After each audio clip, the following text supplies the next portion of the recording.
โอ้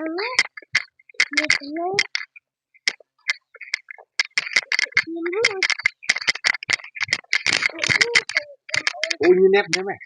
อ๋อเขามีเน็บ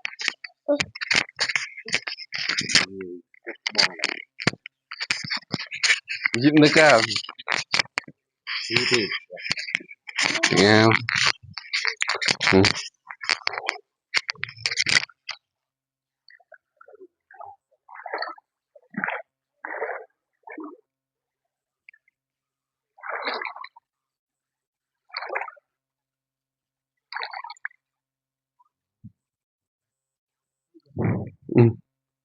ของมันยามมองมันมอจะนะ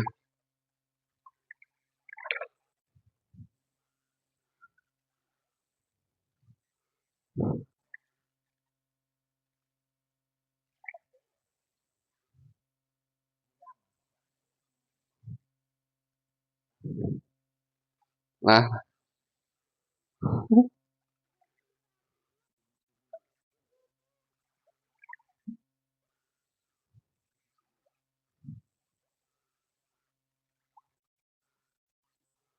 กระพานก็จะนะ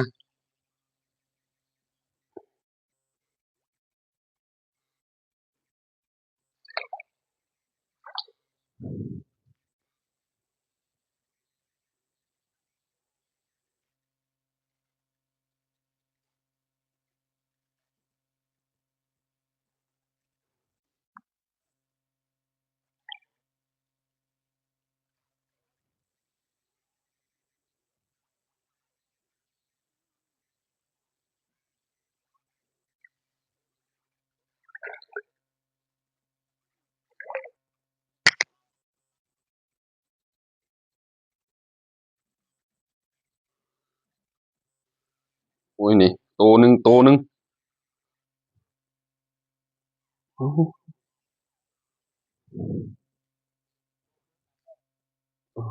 เอ๊ะ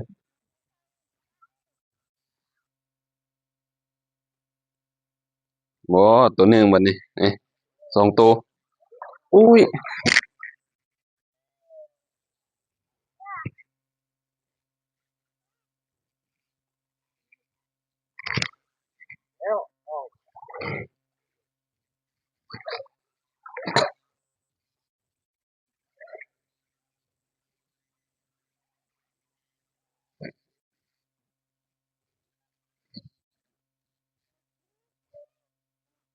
ห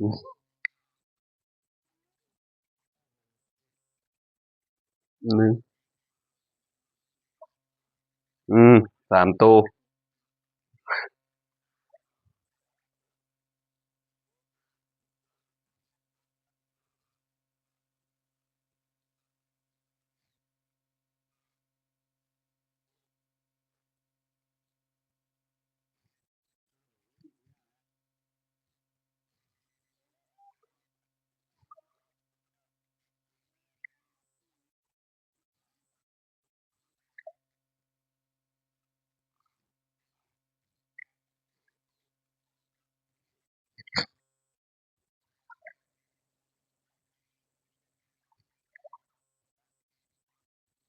หมดสภาพได้แต่3 ตัว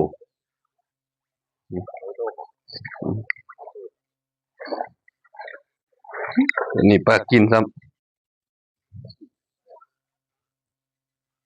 ปลาน้ำปลาเป้ากินหมดนี่ โอ้หมดเลย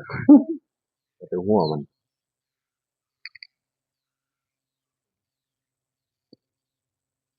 ตัวเมื่อกี้นะ 3 ตัวเมื่อกี้นี่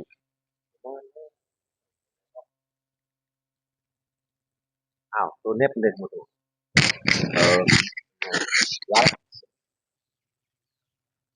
พอผมก็งอนดินะอ๋อkhông ไม่เราทงมาบักกันใหญ่นี่เป็นปลา3 ตัว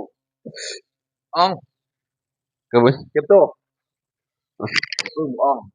ติดจะหน้าวะ enggak lah เอามัว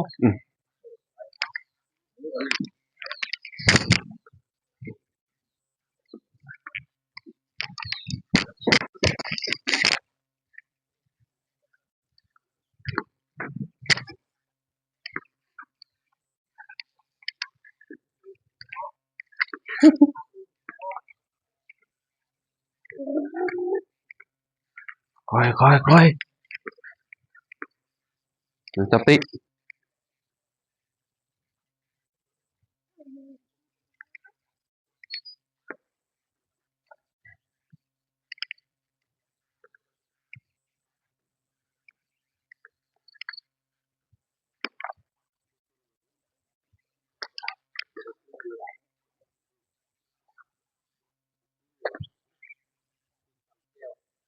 ยกสลักตัวสุดท้ายแบบนี้